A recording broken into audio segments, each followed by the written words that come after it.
Bismillahirrahmanirrahim. Assalamualaikum warahmatullahi wabarakatuh. Di video kali ini kami akan mempresentasikan sebuah makalah yang berjudul Maksiat Lisan dan Telinga. Makalah ini bersumber dari salah satu kitab karangan Habib Abdullah bin Husain bin Thohir yang berjudul Sulamut Taufiq ila Muhabbatillah alat Tahqiq. Untuk penjelasan dan pemaparan materinya akan disampaikan pada video selanjutnya.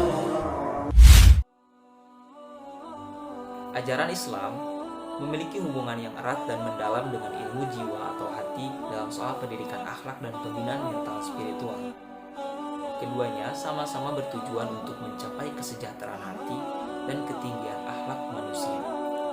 Kerasulan Nabi Muhammad SAW bila ditinjau dari kependidikan dan kejiwaan secara luas, bertujuan untuk mendidik dan mengajar manusia membersihkan dan mensucikan jiwa dan hatinya, memperbaiki dan menyempurnakan akhlaknya, serta membina kehidupan mental spiritual. Banyak orang yang telah mengenyam pendidikan Islam dan akhlak, tapi segala pendidikan yang telah ia pelajari seakan-akan hanya sebuah angin yang berlalu, dan hatinya tidak bisa merealisasikan dan meresapi apa-apa yang telah ia pelajari dari pendidikan tersebut. Dikarenakan di dalam hatinya terdapat penyakit-penyakit yang menghalanginya dari ajaran pendidikan Islam, yaitu penyakit subhat dan syahwat yang menyelimuti hatinya. Ibnu Qayyim berkata, hati adalah raja, seluruh tubuh adalah pasukannya. Jika rajanya baik, maka baik juga pasukannya. Namun jika rajanya buruk, maka buruk juga pasukannya. Wahai hati, jika engkau dianugerahi pandangan, engkau tahu bahwa rusaknya pengikutmu adalah karena rusaknya dirimu, dan kebaikan mereka adalah kebaikan dirimu. Bencana yang menimpamu adalah karena engkau tidak memiliki cinta kepada Allah dan tidak suka berzikir kepadanya. Di antara penyebab dari akibat adanya penyakit dalam hati, yaitu kita kadang tidak peduli dengan hal-hal kecil yang tanpa kita sadari itu pun adalah sebuah dosa atau maksiat, dan kemungkinan akan memicu adanya perbuatan dosa yang lain. Contohnya maksiat lisan dan telinga yang akan menjadi fokus pembahasan kita dalam video kali ini. Bismillahirrahmanirrahim. Faslun min ma'asil uduni. Fasal menjelaskan tentang maksiat telinga. Wahia, apa maksiat telinga itu? Al-istimna'u ila kalami qaumin akhfuhu anhu. Orang yang mendengarkan perkataan suatu kaum dan mereka menyembunyikannya.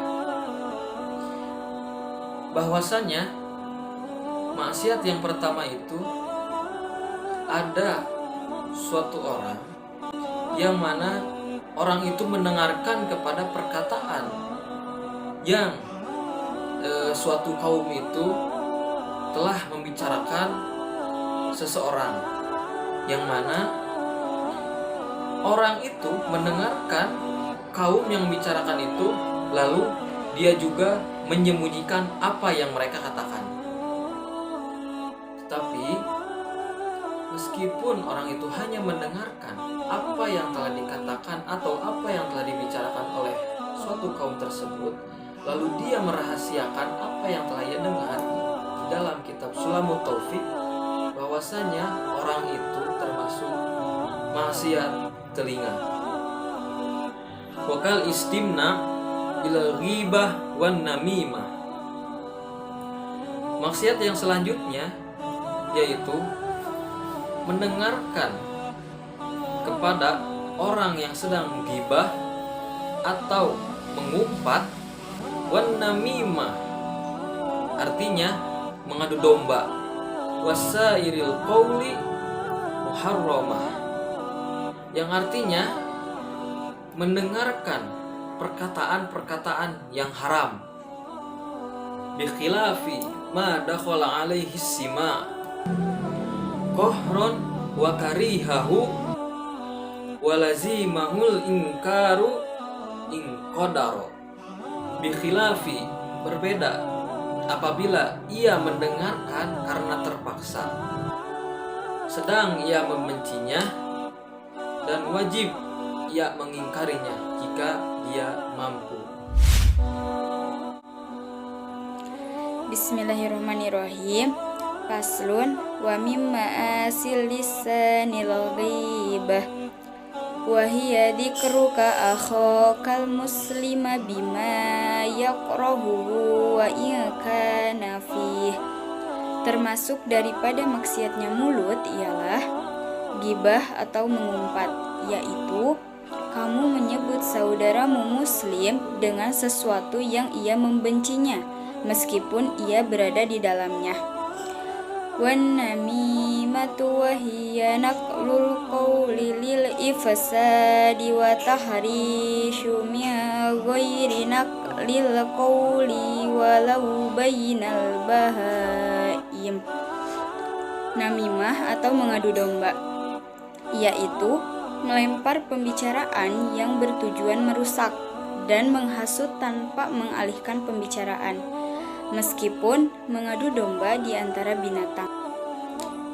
Wal kidbu wa huwal kalamu bi khilafil waqi'i wal yaminul kadhibah wa alfadul qadafi wa hiya kathiratun hasiluha kullu kalimatin tunsabu insana aw wahidan min qarabatihi ila zina fahiya qadaful liman nasaba zina ilaihi imma sharihan mutlaqan aw kinayatan wa yuhaddul qadhib ila thamanina jaladatan warraqiqu nisfuha wa minha sabbus sahabah wa syahadatuz zuri wal khulfu fi al-wa'di idza wa'adah wa huwa yudmirul khulfa wa matlul ghani wasyajmu wasyabbu wal la'nu wal istihza'u bil muslim wa kullu kalamin mu'dzin. Al-kidhib atau berbohong, yaitu ucapan yang tidak sesungguhnya, sumpah palsu, dan beberapa ucapan tuduhan yang paling sering terjadi, yaitu setiap kalimat yang didakwahkan kepada manusia atau salah satu dari kerabatnya pada dakwaan melakukan zina, maka kalimat itu disebut kalimat tuduhan berzina kepada orang yang mendapat tuduhan zina, baik secara jelas atau hanya sekedar kiasan.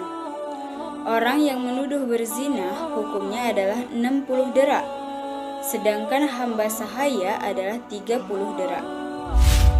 Bismillahirrahmanirrahim. Qala musannifu rahimahullahu ta'ala wa nafa'ana bihi wa bi'ulumihi fid dharaini. Bismillahirrahmanirrahim. Wal kidbu 'ala Allahi wa 'ala rasulihi wad da'wal batilatun wat talaqul bid'iyun wad dihar. Wal kidbu, adapun bohong, 'ala Allahi kepada Allah Subhanahu wa ta'ala wa 'ala rasulihi dan kepada rasulnya. Wad da'wal batilatun, dan mendakwa kebatilan, wat talaqul bid'iyun, dan menceraikan perkara-perkara yang bid'ah. Wadhiharun, wadhihar, dan zihar. Wafihi, dan di dalam perkara itu zihar, kafaratun, menang kiparat. Inlam, jika tidak yutlaku atau yutliku, menceraikan ba'dahu setelahnya, fauron, secara langsung.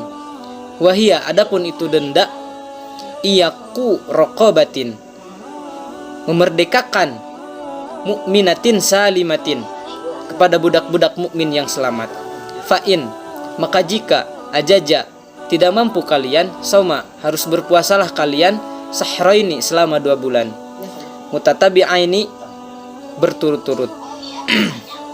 Fa'in, maka jika ajaja masih tidak mampu kalian, at'ama, maka harus memberi makan kamu sitina miskinan, kepada 60 orang-orang miskin. Sitina mudan, 1 mud, atau bisa dibilang 1 wadah mudan. Wa minha, dari itu, al-hunu, membuat kesalahan, fil Qur'ani, di dalam Al-Qur'an, wa illam meskipun tidak berubah bil makna kepada maknanya.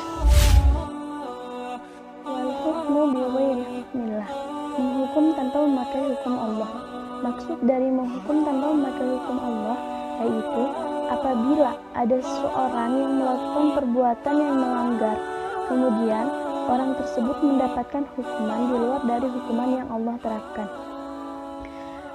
Apa saja yang termasuk pada hukum tersebut? Yang pertama itu wan-nadabu wan-niyahatu, mengeluh dan menjerit karena cobaan. Hal tersebut bisa terjadi karena tidak adanya rasa syukur yang terdapat di dalam hatinya, sehingga terasa amat berat apabila sewaktu-waktu mendapat cobaan dari Allah Subhanahu wa taala. Wa kullu qawlin yahuttu ala muharramin aw yaqturu an wajibin. Dan setiap perkataan yang mendorong kepada sesuatu yang haram atau memutuskan kewajiban. Contohnya seperti setiap ucapan yang mencela agama atau mencela salah satu dari para nabi, ulama, ilmu syara', Al-Quran atau suatu dari tanda-tanda agama Allah Subhanahu wa taala. At-tazmiru was-sukutu anil amri bil ma'rufi wan nahyi anil munkari bi ghairi udhrin. Meniup seruling, diam dari menyuruh berbuat kebaikan dan mencegah kemungkaran dengan tanpa uzur, menyimpan ilmu yang wajib dan adanya murid yang belajar, tertawa karena keluar angin atau gas, atau menertawakan orang muslim dengan cara menghinanya, menyimpan kesaksian atau melupakan Al-Quran, meninggalkan menjawab salam yang wajib atas kamu, kecupan yang mengantarkan atau menimbulkan syahwat bagi orang yang sedang ihram dalam haji dan orang yang berpuasa wajib, atau terhadap orang yang tidak halal untuk dikecup. Semua yang telah disebutkan di atas merupakan suatu yang dihukumi tanpa memakai hukum Allah.